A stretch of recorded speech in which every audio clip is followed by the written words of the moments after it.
नमस्कार, मैं हूं रीमा शर्मा। स्वागत है आपका मर्डर हिंट 24 न्यूज पर। आप देख रहे हैं 2 बजे की देश दुनिया की खबरें विस्तार से। दिल्ली के प्रदूषण में पराली की हिस्सेदारी हुई कम, जहरीली हवा पर कोई असर नहीं, 18 इलाकों में हालत खराब। पंजाब और हरियाणा के खेतों में पराली जलाने की घटनाएं अब थमने लगी हैं। इसके साथ ही दिल्ली के प्रदूषण में पराली की धुएं की हिस्सेदारी भी कम होने लगी है। पृथ्वी विज्ञान मंत्रालय की ओर से तैयार डिसीजन सपोर्ट सिस्टम के मुताबिक पिछले 6 दिन से दिल्ली की हवा में पराली के प्रदूषण की हिस्सेदारी 10% से कम रही। दिल्ली के लोगों को हर साल ही सर्दी की शुरुआत में पराली के धुएं के प्रदूषण का सामना करना पड़ता है। अक्टूबर के मध्य से ही विशेषकर पंजाब और हरियाणा के खेतों में धान की फसल के बाद अवशेषों को खेत में ही जलाने की घटनाएं शुरू हो जाती हैं। इसके चलते दिल्ली एनसीआर समेत पूरे उत्तर भारत को ही भयावह प्रदूषण का सामना करना पड़ता है। पिछले वर्षों से तुलना करें तो इस बार पराली जलाने की घटनाओं में कमी आई है, लेकिन इसके बावजूद पराली के धुएं की हिस्सेदारी से लोगों को परेशानी का सामना करना पड़ा।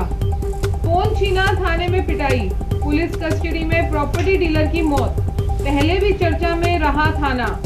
दिल्ली के आदर्श नगर इलाके में रविवार सोमवार देर रात पुलिस हिरासत में प्रॉपर्टी डीलर की मौत हो गई। परिजनों ने पुलिस पर पिटाई करने का आरोप लगाया। डीसीपी जितेंद्र कुमार मीना ने पोस्टमार्टम की रिपोर्ट के आधार पर कार्रवाई करने की बात कही। डॉक्टर के बोर्ड द्वारा पोस्टमार्टम कराया जाएगा। वहीं पुलिस ने मजिस्ट्रियल जांच के लिए भी लिखा है। डीसीपी मीना ने बताया कि सोमवार रात करीब 2 बजे आदर्श नगर मेट्रो स्टेशन के पास रोड रेज की सूचना मिली थी। कुछ वाहनों की मामूली टक्कर के बाद 2 पक्ष आपस में भिड़ गए और वहां भीड़ जमा हो गई। इस बीच 2 पुलिसकर्मी मौके पर पहुंचे, लेकिन इसके बाद भी दोनों पक्ष झगड़ते रहे। तब पुलिसकर्मियों ने थाने की ईआरवी और अन्य पुलिसकर्मियों को बुलाया।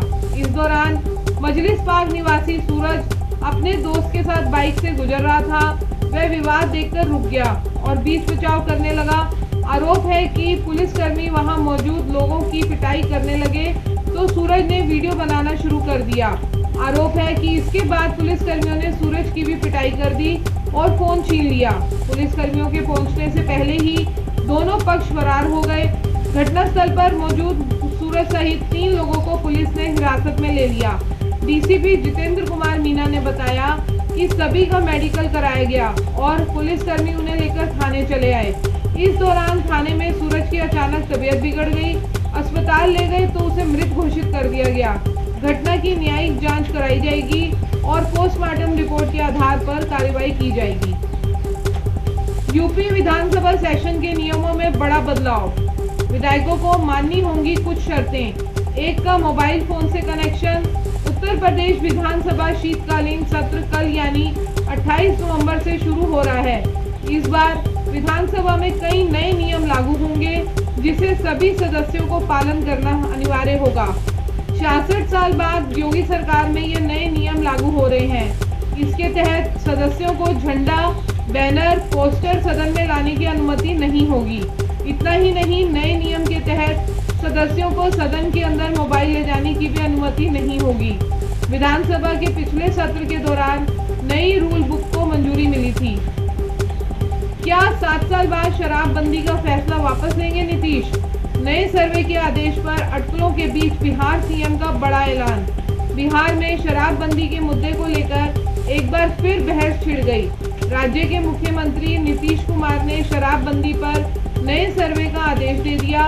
उनके आदेश नशा मुक्ति दिवस पर आयोजित एक सरकारी कार्यक्रम के दौरान नीतीश ने शराबबंदी को लेकर कई टिप्पणियां की। उन्होंने सभी अधिकारियों और कर्मचारियों को नशे के खिलाफ लड़ाई लड़ने का संकल्प दिलाया। बिहार में सबसे लंबे समय तक मुख्यमंत्री रहने वाले 70 साल के नीतीश कुमार ने अपनी शुरुआती अनुभवों को याद करते हुए बताया कि आखिर क्यों उन्हें शराब से नफरत हो गई। उन्होंने कहा, जहां मेरा बचपन बीता वहां लोग बुरी संगतों से दूर थे। मैं इंजीनियरिंग की डिग्री हासिल करने के लिए पटना आया तो एक किराए के मकान में रहता था। वहां पड़ोस में कुछ लोग शराब पीकर उपद्रव मचाते थे। डीजल वाहनों की मियाद 10 वर्ष, टैक्स ले रहे 15 वर्ष का सैलजा। कांग्रेस महासचिव एवं पूर्व मुख्यमंत्री कुमारी शैलजा ने डीजल वाहनों पर लिए जाने वाले टैक्स का ज्वलंत मुद्दा उठाया है तथा स्क्रैप नीति में निजी उपयोग वाले वाहनों के लिए मियाद 15 वर्ष तय करने की हरियाणा सरकार से मांग की है।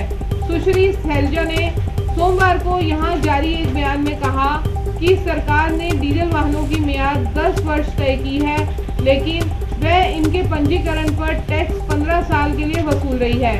उन्होंने कहा कि जब डीजल वाहनों पर टैक्स 15 वर्ष के लिए लिया जा रहा है तो उन्हें 10 वर्ष पूरे होने पर स्क्रैप पॉलिसी के अंतर्गत लाना सरासर गलत और लोगों की जेब पर डाका डालने का प्रयास है। उन्होंने इस संबंध में हरियाणा में भी डीजल वालों पर 15 वर्ष के लिए टैक्स लिए जाने का मुद्दा उठाया, जबकि राज्य सरकार ने राष्ट्रीय राजधानी क्षेत्र के अंतर्गत आने वाले जिलों में डीजल वाहनों की मियाद 10 वर्ष कर दी। उन्होंने कहा कि राज्य सरकार ऐसे जिलों में डीजल वाहनों पर 15 वर्ष के लिए टैक्स वसूल कर चुकी है। बाकी की खबरें ब्रेक के बाद। नमस्कार, मैं डॉक्टर आद्रिता नाग, ओरल मेडिसिन रेडियोलॉजिस्ट स्पेशलिस्ट। मैं क्लोक डेंटल की जोनल हेड हूँ। क्लोक डेंटल एशिया का लार्जेस्ट डेंटल चेन है और बहुत जल्दी हम 1000 क्लिनिक से ज़्यादा खोलने वाले हैं। मेरा विशेष जो है वो ओरल कैंसर के ऊपर है। आप सभी में देखा गया है, कई बार आप लोगों को डर है, प्रश्न रहते हैं, जिज्ञासा रहती है ओरल कैंसर के बारे में। तो आप में से किसी को भी कोई प्रश्न रहेगा, हर सोमवार 1 बजे से मुझे कांटेक्ट कर सकते हैं अपने किसी भी प्रश्न के साथ। मैं मरुधर 24 न्यूज चैनल में अवेलेबल रहूंगी। Thank you. विश्वास जिंदगी में बहुत बड़ा शब्द है, खास करके जब बात होती है जान या हेल्थ की। और जब हेल्थ की बात होती है ना, then I don't take chances. मैं अपने सारे टेस्ट करवाती हूँ ट्रस्टेड लैब से ही, और मेरा पूरा भरोसा है SODL services of diagnostic and laboratory में। शिक्षा निदेशालय के निर्देश, डोनेशन लेने वाले स्कूलों पर होगी कड़ी कार्रवाई। दिल्ली के निजी स्कूलों में दाखिला के नाम पर डोनेशन वसूलने वाले स्कूलों के खिलाफ कार्रवाई की जाएगी। इसके लिए शिक्षा निदेशालय ने सभी स्कूलों को निर्देश दिया कि शिकायत मिलने पर स्कूल प्रबंधन की जांच की जाएगी। जांच साबित होने के बाद स्कूल प्रबंधन को कैपिटेशन फीस का 10 गुना जुर्माना देना होगा। निदेशालय ने कहा कि स्कूलों को नियमों का पालन करना होगा और सुचारू रूप से छात्रों का दाखिला करना होगा। दरअसल कई ऐसे स्कूल हैं दाखिले के लिए अभिभावक के ऊपर डोनेशन देने का दबाव बनाते हैं। इसे ध्यान में रखते हुए यह कदम उठाया गया। इसका मकसद छात्रों के दाखिले में अभिभावकों को डोनेशन लेने वाले स्कूलों से बचाना है। छात्र के दाखिले के लिए अगर कोई स्कूल अभिभावकों पर डोनेशन देने का दबाव बनाता है तो वह इसकी शिकायत ऑनलाइन व ऑफलाइन दोनों मोड से कर सकते हैं। स्कूल में छुट्टी का बहाना, मथुरा जा रही स्कूल बस, विपक्षी दलों ने लगाया आरोप। ठंड, धुंध और प्रदूषण के चलते नगर निगम सीमा से सटे स्कूलों में कक्षा 8 तक के विद्यार्थियों की 28 नवंबर की छुट्टी कर दी गई है। इस छुट्टी को लेकर विपक्षी दलों ने जिला प्रशासन और बेसिक शिक्षा विभाग पर स्कूली बसों को मथुरा में होने वाले कार्यक्रम में भेजने का आरोप लगाया है। सपा के जिला महासचिव मनोज यादव ने कहा कि मथुरा में RSS प्रमुख डॉक्टर मोहन भागवत आ रहे हैं। उनके कार्यक्रम से अलीगढ़ से भी लोग शामिल होंगे। यहां से लोगों को स्कूली बसों में ले जाया जाएगा। बसों को स्कूलों से मांगा जा रहा है। महानगर कांग्रेस के अध्यक्ष अजय शर्मा ने जिला प्रशासन के निर्णय पर सवाल उठाया। किसी मौसम विशेषज्ञ द्वारा मौसम के बारे में कोई जानकारी दी गई है? मथुरा में RSS के कार्यक्रम में सफल बनाने के लिए स्कूली बसों को मथुरा भेजने के लिए अवकाश किया गया है। यह बहुत ही निंदनीय है। सड़क पर स्टंट कर नोट उड़ाने बारातियों को पड़ा महंगा। 5 गाड़ियां जब्त, 14 कारों के 4 लाख कटे चालान। दिल्ली से ग्रेटर नोएडा वेस्ट के शाहबेरी गांव में जा रही बारात के बारातियों को सड़क पर कारों के हूटर बजाकर स्टंट करना और नोट उड़ाना काफी महंगा पड़ गया। नोएडा पुलिस ने बारातियों की 5 गाड़ियों को जब्त कर लिया और 14 गाड़ियों के करीब 4 लाख रुपए के ई चालान भी काट दिए। इस मामले में गाड़ी मालिकों के खिलाफ केस भी दर्ज किया गया। सड़क पर 14 से अधिक गाड़ियों का काफिला निकला। सभी गाड़ियों में हूटर बज रहे थे। गाड़ियों की खिड़की खोलकर युवक सड़क पर नोट उड़ा रहे थे। इससे यातायात अवरुद्ध हुआ और राहगीरों को परेशानी हुई। पुलिस ने सीसीटीवी कैमरे की मदद से 5 वाहनों को चिन्हित कर बिसरक क्षेत्र में रोक लिया। चीन में फैले माइकोप्लाज्मा निमोनिया से हमें डरने की जरूरत नहीं, विशेषज्ञों ने सतर्क रहने की दी सलाह। चीन में महामारी की तरह फैल रहे माइकोप्लाज्मा निमोनिया से भारत के लोगों को डरने की जरूरत नहीं, सतर्क रहने की जरूरत है। विशेषज्ञों का कहना है कि देश में बच्चे कोरोना महामारी के बाद कई तरह के वायरस की चपेट में आए हैं। उन वायरस के खिलाफ रोग प्रतिरोधक क्षमता भी विकसित हो गई है, जबकि चीन में लंबे समय तक लॉकडाउन रहा, जिसे सख्ती से लागू किया गया।